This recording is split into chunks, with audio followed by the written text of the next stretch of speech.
దారుణమైన మరణానికి యేసయ్యను వాళ్ళు అప్పగించారు. కొరడాలతో కొట్టటము, ఎక్కడైనా ఒక రవ్వంత ప్లేస్ కూడా నీట్గా లేకుండా ఆయనను నాగటి చాళ్లతో వీపును దున్నిరి అని కూడా ఉంటుంది యెషయా గ్రంథములో. నాగటి చాళ్లతో ఈపును దున్నారు అంటే పంట పండించగలిగిన రైతు ఆ భూమిని ఎలా దున్నుతాడు? నాగళ్లతో. తెలుసు కదా మనకి, నాగళ్లతో దున్నుతారు. ఎలా ఉంటుంది అది? గజిబిజిగా గజిబిజిగా గజిబిజిగా ఉంటుంది. దున్నేసి విత్తనాలు వేస్తూ ఉంటారు. అలాగా యేసయ్య వీపును దున్నారు.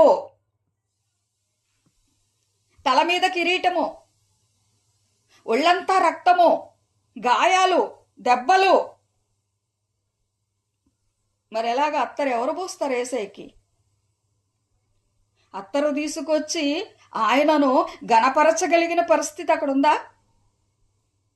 అసలు ఆయన దేహాన్నే ఇవ్వకుండా ఈ మగ్దలీనా మరియా ఇంకా అనేకులు, మరి లాజరు కానీ, మార్తా కానీ, మరియా కానీ, శిష్యులు కానీ, వీళ్ళందరూ అడిగినా సరే యేసయ్య దేహాన్ని ఇవ్వలేదు. వాళ్ళు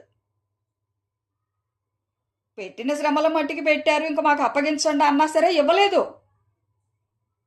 సిలువ వేశారు.